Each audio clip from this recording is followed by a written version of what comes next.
If you've been following the last videos of this series, you will notice that I don't like to plan rest days or rest weeks, and this week I have the perfect example of why.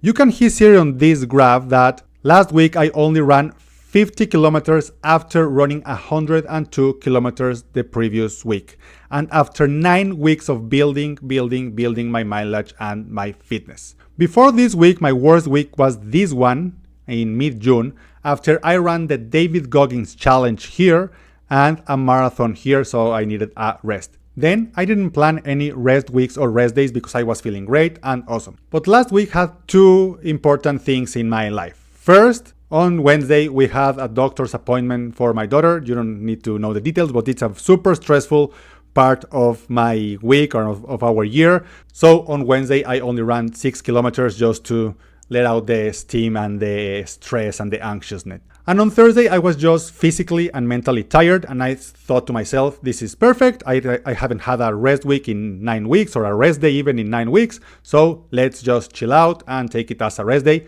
And you know what happens when you don't plan rest days or rest weeks? When you have one of these days, nothing happens. I'm not stressed, I don't need to change my training plan, I don't need to do anything different, I just continue to training. Then on Friday and Saturday, I ran my 10 kilometers that I was supposed to run, and on Sunday I was supposed to run my long run. I'm going to explain to you everything in a second over here. But the thing is that on Sunday I wasn't able to run my long run. Why? Because I got an awful tooth infection that prevented me from running. Also, I got stung by a wasp in the hand and it was super swollen, so Sunday morning I was just feeling terrible. I didn't do my long run.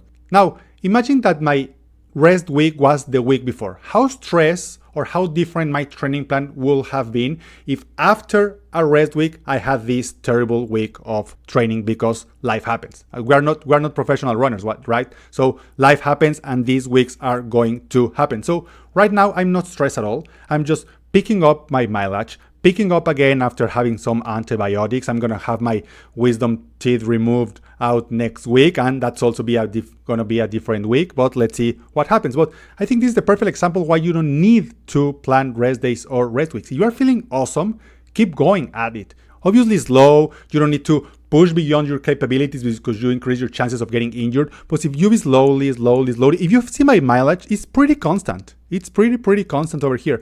These 2 weeks look a little higher because I biked.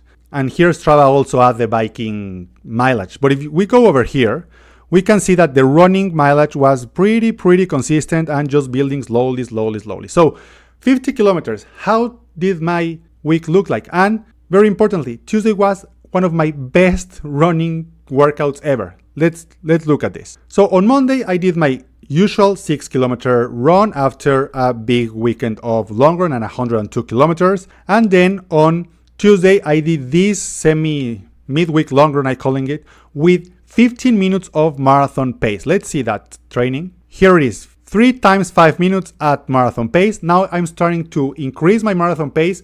At one point was 3 minutes and 47 seconds, that it's exactly at 2 hours and 39 minutes, but I'm feeling like a 3:40 guy right now. So I did that and I felt great, my heart rate was awesome, and I was on top of the world. Then on Wednesday, I already told you what happened, and I only ran 5 kilometers. Then Thursday, I was feeling really off after maybe all these 9 weeks of training and also the thing with my daughter, so I didn't train. Then Friday afternoon I wasn't feeling well. So Friday afternoon, I ran 9:36. Saturday morning, I ran 10 kilometers. And then on Sunday, I was supposed to run 28 kilometers. That is what I'm running right now. That it's less than 30% of my weekly mileage, but I didn't. So in total, I got 50 kilometers. I'm totally fine with it. I'm super happy. All my niggles are gone. I'm feeling fresh. My legs are feeling fresh. My last 2 workouts were awesome. I ran 19 kilometers today. You're going to learn about that next week. So I think my point here is that when you don't have planned rest days or rest weeks, you can have rest days and rest weeks when life happens, and you are not going to feel guilty. You are not going to feel stressed. You are going to take it as a rest week, give your body time to recover, and then come back and train again. That's the short and quick analysis of this week's training. I hope you're enjoying these analysis sessions. I invite you to subscribe down below so you can learn when we upload new videos.